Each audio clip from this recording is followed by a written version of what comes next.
Well, hey guys, it's been a while since I did a video, and I figure I'll do something here just to get it out for you guys.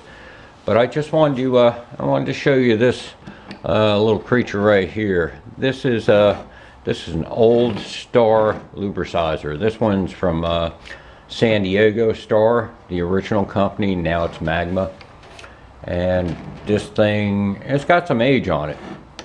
Trying to figure out what year this thing possibly would be, but how I got this star here is a friend of mine sent this to me, and if you follow me, you probably run across him too. His name is Thorzax. Dave is his name. He's a great guy.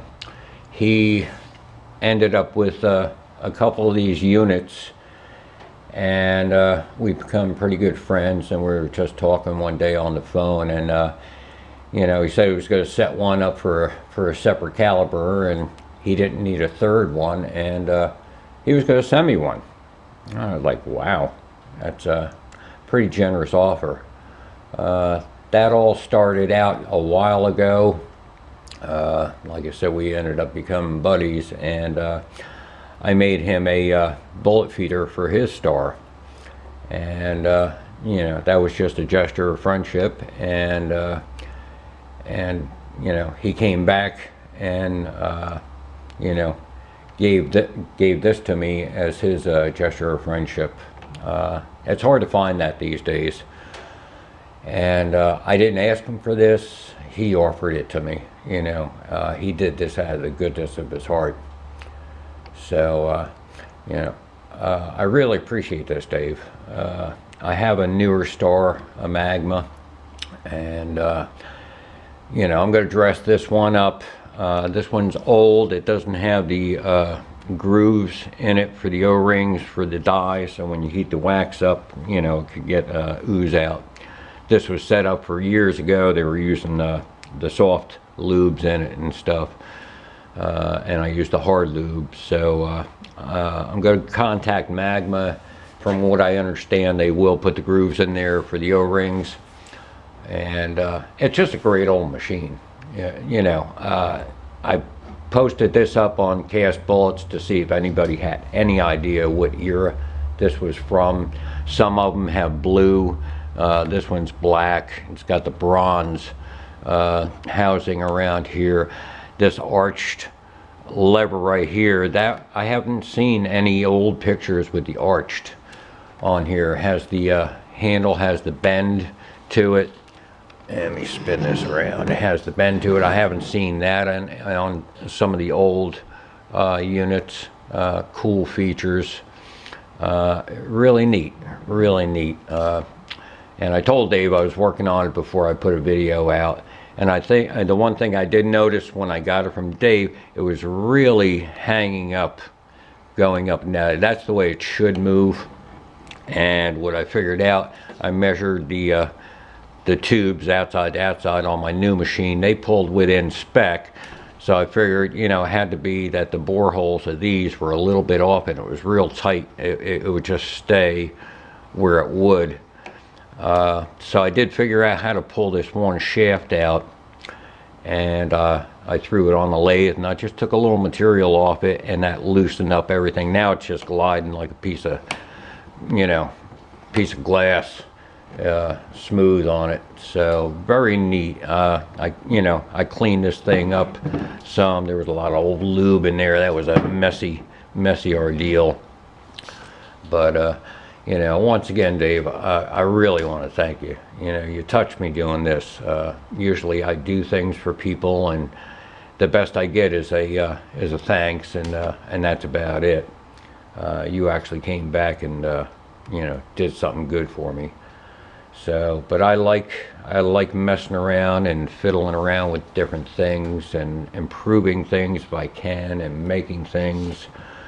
And you know, I got that 3D printer, and I made him up that bullet feeder, and that turned into a long project because of the bullets he was feeding, and you know, worked around it. Took a while, but I worked around it. But but it's cool. It's cool. So I'm gonna see if I can get these grooves cut. I'm gonna give it a clean up, and I think I'm just gonna do a repaint job on this, keep it black, and that'll be a cool thing. This way I can set it up for another caliber and just leave my other star set up for my 45. This I can do for the 357, the 9mm, and just have a separate unit on it. But I just like doing stuff. For the longest time I have a Browning buck mark here. This is the little sight that comes on it. It's the fiber optic, and I tell you, for accuracy shooting, these fiber optics just don't cut it. They're good for fast acquisition of targets, but for target shooting they suck. So I figured, well, let me try on my 3D printer, and I made one on the 3D printer, and then I messed around with different dot sizes. That one I think was a 2mm for the white dot. That was too big. Then I put one on there, if this thing will focus for me. That's a 1mm dot. That was too small, and what I ended up with is on here is I put a 1.5 millimeters, and that pulls in really nice. This is a bull barrel. It's aluminum. It shouldn't get hot. It's a 22. If it messes up, no big deal. But I had to give it a try. And if it fails, maybe I'll try making mold of this and casting one out of metal. So we'll see how this one works. If not, that could be down the road some. But I just wanted to thank my friend for this unit right here.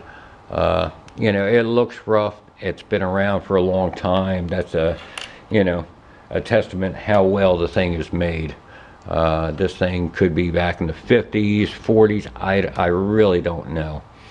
But it's been around for a long time. I mean, it's got the bronze on here.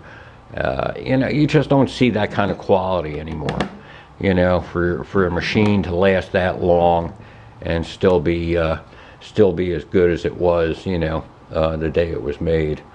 So, I may convert this over to the air system, one thing at a time.